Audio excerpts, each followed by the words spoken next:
When there are projects, the recognized official neighborhood association, in this case, Cherry Hill Civic Association, is contacted.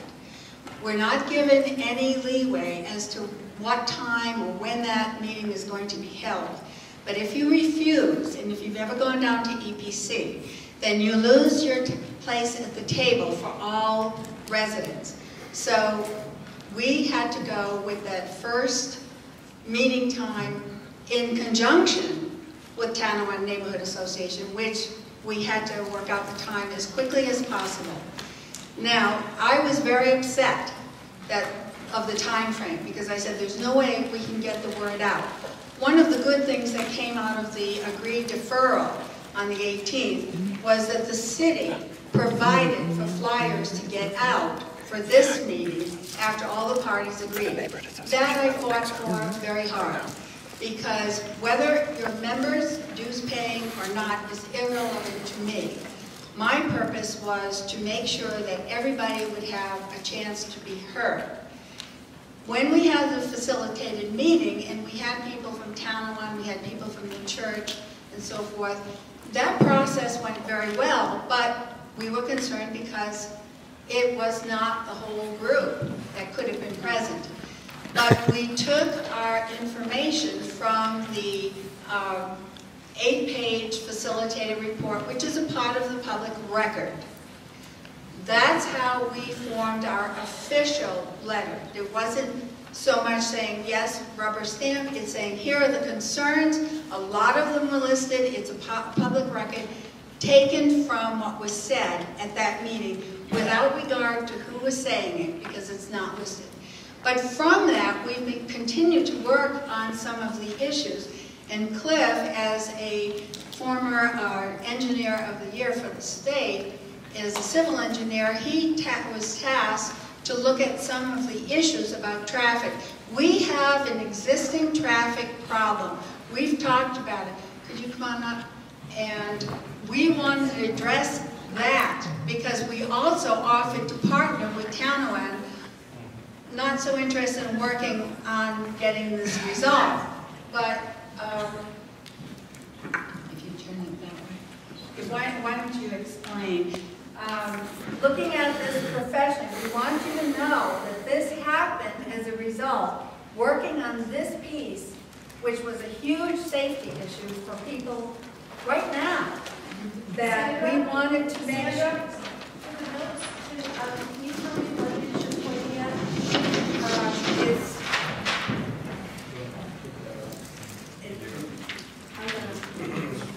Yes, but we need to wrap.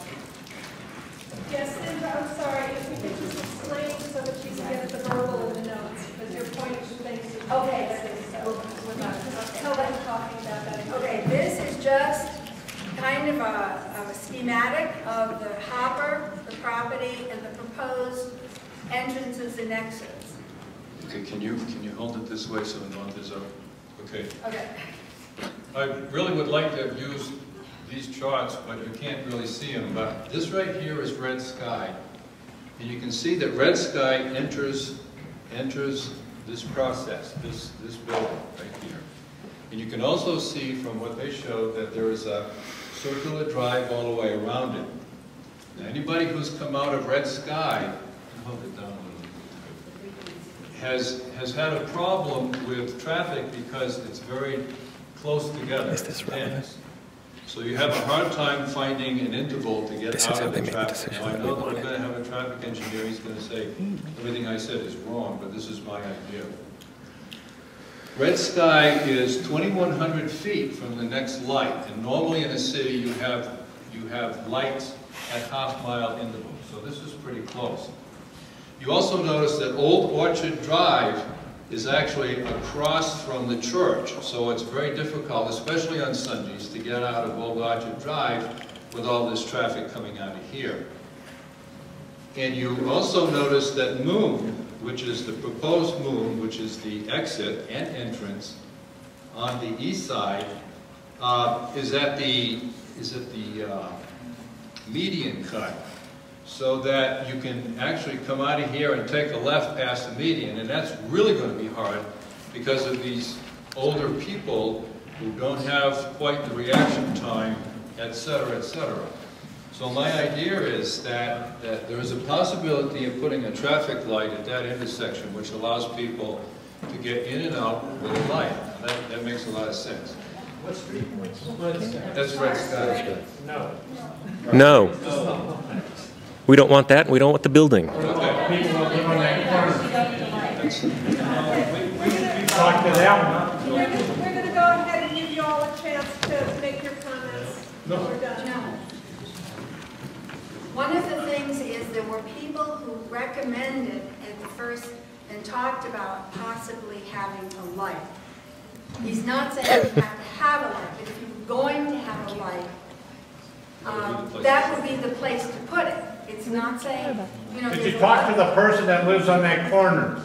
No. No. You didn't ask. This is unconscionable. Yes, it is.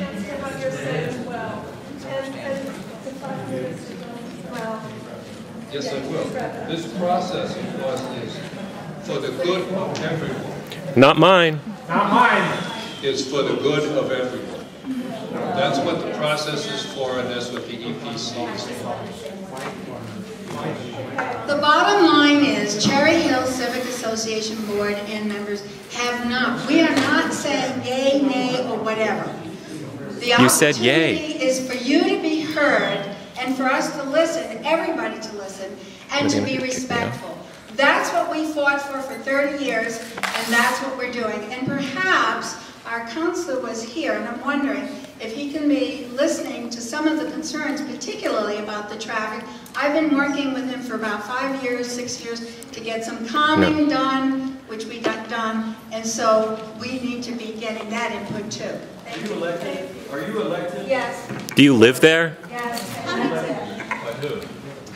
Thank you. I know that you all have some differing opinions, and we're going to hear from them also. At this point, I'd like to bring up